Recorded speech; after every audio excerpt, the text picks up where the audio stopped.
see, the beauty about real estate is you learn to use debt to get rich.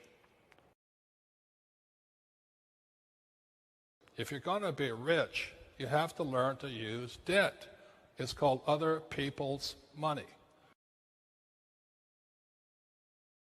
The 6 words that are basics of financial education, financial intelligence: income, expense, asset, liability. And the 2 other words are cash flow.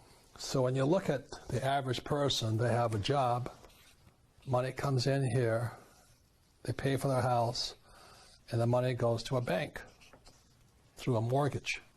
So it's not an asset because the cash is flowing out, so it's a liability. So the definition of liability, does it take money from your pocket? And for an asset, does it put money in your pocket? So when I have a rental property here, it puts money in my pocket. So if I live in the house, it's a liability, because even if I have no debt on it, I still have taxes, depreciation, repairs, and upkeep, insurance, and all this. When I rent a property, I've done a good job buying it and structuring it. Every month it sends me money. So I started off when I was 25. I had a little 1-bedroom condo, and it put $25 in my pocket. It was a start. So this was good debt. You see, the debt also went out and paid, but it also put $25 in my pocket. So net, I was making money from my little house. So today, my wife and I own 6,500 of them. And every month, 6,500 houses put money in my pocket. My people who live in them love me and all this because they have a place to live. But all of this comes from debt. So we have the 100% finance here. It's all debt. So this is good debt. And what makes it good debt are the 2 most important words: cash flow. NOI means net operating income. So if you really think about it, it's just income minus expenses. That's all it is. And so it's important to know where you are financially. So a banker is going to look at your income after expenses. So that's a great way to say it. Yeah, it's really quite simple. So let's say, I'll keep the numbers simple. You have $1,000 income, and you have $500 in expenses. This is a property. Yep. So you have a $500 NOI, or net operating income. So why is that important? Well, the banker looks at that number because that's the number that they see to be able to pay back any debt you might want. Right. This is where this comes in, right? Correct. So they're going to look here and they're going to say, okay, this person has $500 in NOI, therefore we can give them a loan, say up to, say, $350, $250 or something like that. So they're not going to give you a loan for the whole amount because they don't want you to be that tight. So but what they're going to do is they're going to look at the NOI and say, how much can we loan you? So when Kenny calls me and says, I have this property, it's in horrible condition, there's no income, there's expenses all over the place, you get excited, right? A lot of people get hung up here because they don't have a financial statement, any way to go to a banker, let's say. But sometimes a banker will look at the property itself. So they'll say, this has a bad NOI on it, why would we give you money? You know what I mean? And then so that's when the financial education comes in and you say, well, this is what I plan to do with it. Correct. What Kenny is saying, I'm keeping the numbers simple. He's had income of 0. Yeah. And this is 1,000. Yeah. So you'd have a negative NOI. And the banker goes, tell me why. I can't lend on that, right? Right. Because it's a higher risk of being able to be paid back. The NOI, or the net operating income, determines the value. So what you back into it, another vehicle called the capitalization rate, or a cap rate. So it's actually, well, we're getting a little technical, but typically the cap rate or capitalization rate divided into the NOI determines the price. So that's generally how that works. But in the case that we were talking about, the value of the building with no tenant in it is way low. Is way low, and there's really no income. So it's basically whatever the structure is. So I've seen lots of situations where a vacant building, somebody might have spent $5–10 million on a building that's completely vacant. Vacant warehouses, vacant whatevers, right? Sometimes you see them get converted into clubs or whatever. Well, there's value there. Somebody spent a lot of money on it. Well, one time, somebody owns it too. It could be a bank, it could be whatever. So taking that and creating value, sticking a restaurant in it, a gym in it, a club in it, it doesn't really matter who's in it. Well, it does, because you want them to pay you, but now you're creating the income, and then that's how you create value. So in that example, let's say you buy a building for $1 million, on a block. With a tenant in it, it could be worth $3, $4, $5 million. So if it's a tenant in it, the value is up. Yeah, right. Because now then what you do is you put all that together, and then you can actually sell it. Got it. And so even if the NOI is negative, if you create a plan that creates value for the property and shows the increase that you're going to give the property's value, the bank will give you the loan. Oftentimes, yeah, and not always. Not always, but there are ways to do it. So in that particular case, you might get a loan from somebody like Robert and say, hey, I need $1 million, and this is my plan. And then once you get a tenant in it, then you go back to the bank and you say, hey, give me a loan, and then they give you a loan and you pay Robert back. So the thing that Kenny's always looking for is after we stabilize the building, he'll tell me, he says, look, in 5 years, I'm going to get this from 1,000 to 10,000. Yeah. I thought, okay, so I know I'm in it for 5 years as an investor. And on top of that, we're going to reduce the expenses back to 500. NOI goes up, the value goes up, the debt goes up to, let's say, 10,000. So I have a friend, for example, he actually bought a building in a town up in Idaho where I have a vacation house for about $1 million. And it was an old Elks building, a beautiful building downtown, but it had been vacant for a long time. He bought it, and he put like 30 offices in there, small offices, 1,500 to 2,000 feet each, and grew the revenue, right? So everybody pays. So the income went up. Yeah, you know what I mean? Yeah.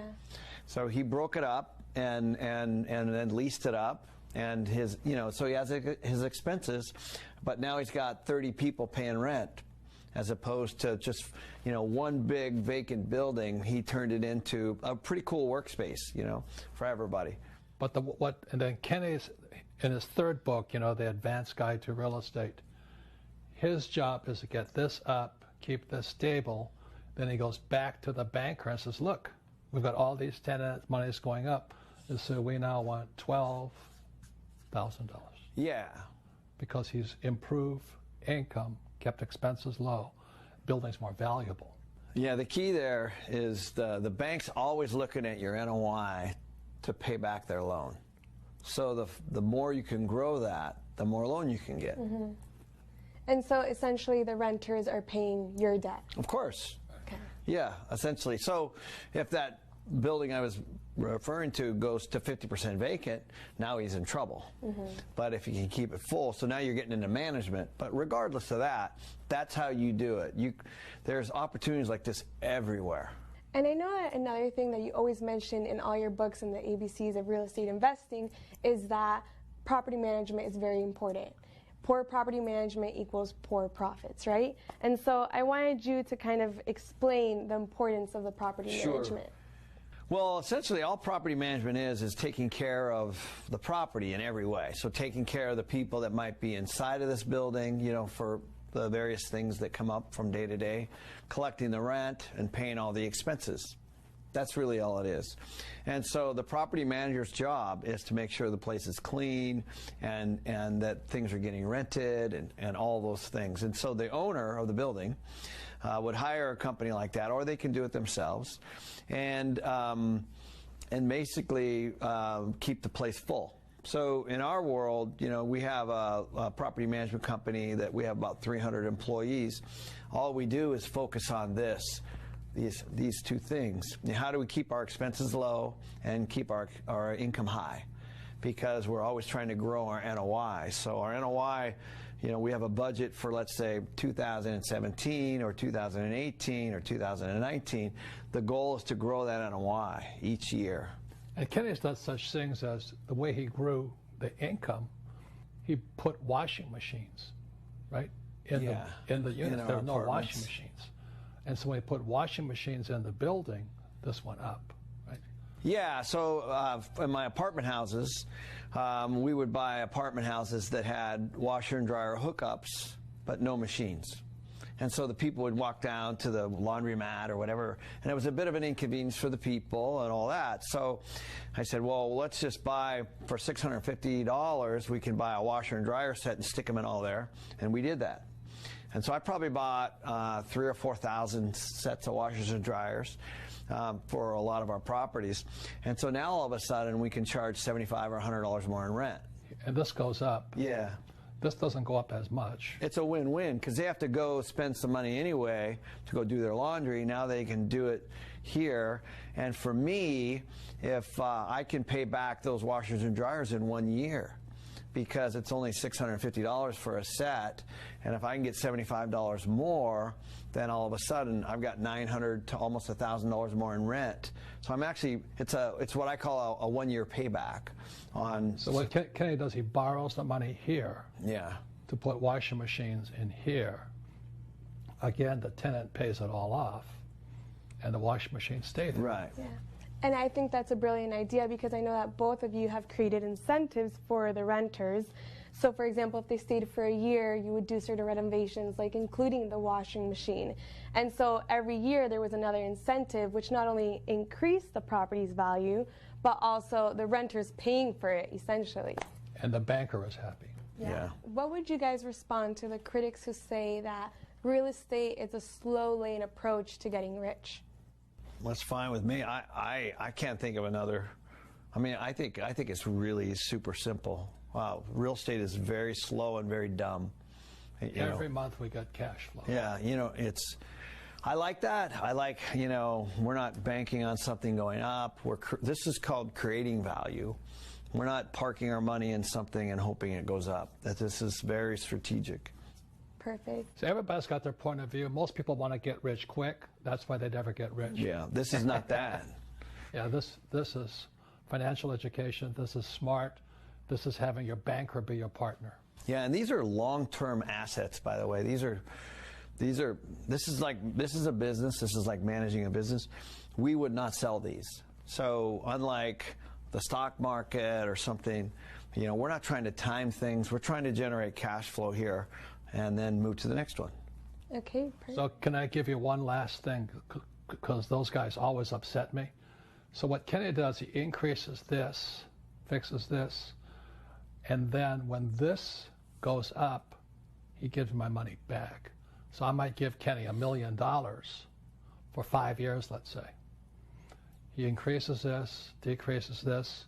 The bank says, oh, your NOI is up. So he puts all this money in there. I get my $1 million back. I still own the property.